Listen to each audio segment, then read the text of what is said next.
বিজ্ঞপ্তির ভিত্তিতে লিখিত পরীক্ষায় উত্তীর্ণ প্রতিষ্ঠান প্রধান ও সহপ্রধান নিয়োগের মৌখিক পরীক্ষার কার্যক্রম দ্রুত শুরুর দাবিতে সংবাদ সম্মেলন। প্রিয় প্রিন্ট ও ইলেকট্রনিক মিডিয়ার সাংবাদিকবৃন্দ, আসসালামু আলাইকুম। শুভেচ্ছা নেবেন। মাননীয় প্রধানমন্ত্রী দিক নির্দেশনায় শিক্ষা মন্ত্রণালয়ের কঠোর পরিশ্রম ও প্রচেষ্টায় বিগত 17 বছরের প্রায় ভঙ্গুর শিক্ষা ব্যবস্থাপনা ক্রমশ উন্নতির দিকে যাচ্ছে।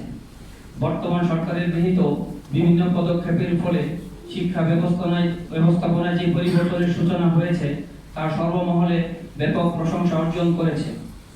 মাননীয় প্রধানমন্ত্রী উৎপাদনমুখী ও কর্মমুখী শিক্ষা ব্যবস্থাপনার যে সুদূর প্রসারী পরিকল্পনা, তার সাথে শিক্ষক সমাজ সম্পূর্ণ একমত এবং তা বাস্তবায়নে আমরা দৃঢ় প্রত্যয় ব্যক্ত করছি।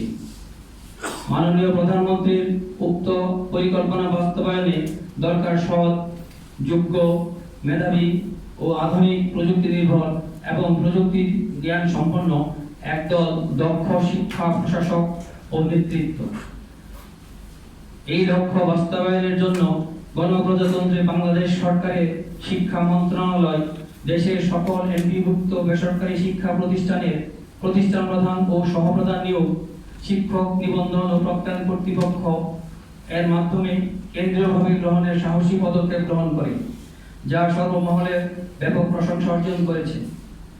বেসরকারি শিক্ষা প্রতিষ্ঠানে প্রতিষ্ঠান প্রধান ও সহপ্রধান নিয়োগের ক্ষেত্রে দীর্ঘদিনের দুর্নীতি ও স্বজনপ্রীতির প্রাথমিক অবসান হয়েছে, যা শিক্ষক সমাজের দীর্ঘদিনের প্রাণের দাবি ছিল।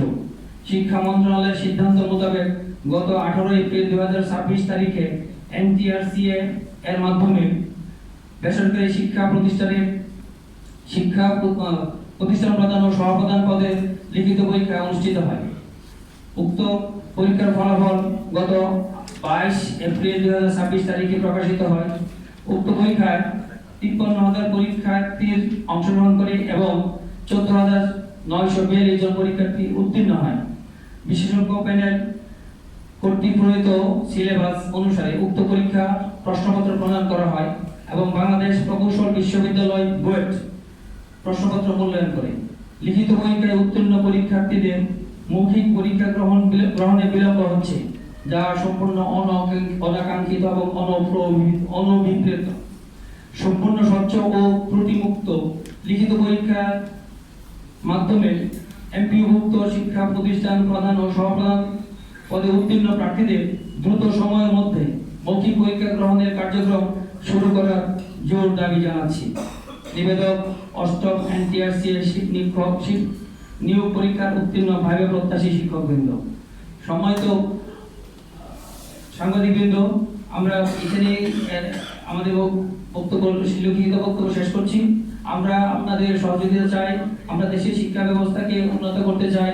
বিশ্বমানের শিক্ষা ব্যবস্থার জন্য আমাদের মাননীয় প্রধানমন্ত্রী এবং শিক্ষামন্ত্রী মহোদয় যে উদ্যোগ নিয়েছেন, আমরা তার অংশীদার হয়ে দেশের শিক্ষা ব্যবস্থাকে একটা কাঙ্ক্ষিত লক্ষ্যে পৌঁছাতে চাই এবং এর মাধ্যমে আমরা দেশের শিক্ষা সমাজকে শিক্ষাকে একটা বিশ্বমানের শিক্ষা ব্যবস্থায় পৌঁছাতে আমরা বদ্ধপরিকর। আমরা আপনাদের সহযোগিতা চাই। আমরা সকলকে নিয়ে দেশের শিক্ষা ব্যবস্থাকে উন্নয়ন ঘটাবো। দেশের শিক্ষা ব্যবস্থা প্রায় 97% শিক্ষার্থী বেসরকারি ব্যবস্থাপনা হয়ে থাকে। এই 97% শিক্ষার্থীর উন্নয়ন না ঘটালে দেশের শিক্ষা ব্যবস্থা উন্নয়ন সম্ভব নয়। কাজে আপনাদের সকলের সহযোগিতা নিয়ে আমরা সরকারকে সহযোগিতা করতে চাই। সরকারের সহযোগিতা আমরাও করতে চাই। সরকারও আমাদেরকে সহযোগিতা করবে যে আমরা যেন তাদের সেই উদ্যোগে আমরা সক্রিয় অংশগ্রহণ করতে পারি, সেই আশা ব্যক্ত করে সকলকে ধন্যবাদ জানিয়ে আমি আমার বক্তব্য এখানে শেষ করছি। আল্লাহ হাফেজ। আসসালামু আলাইকুম।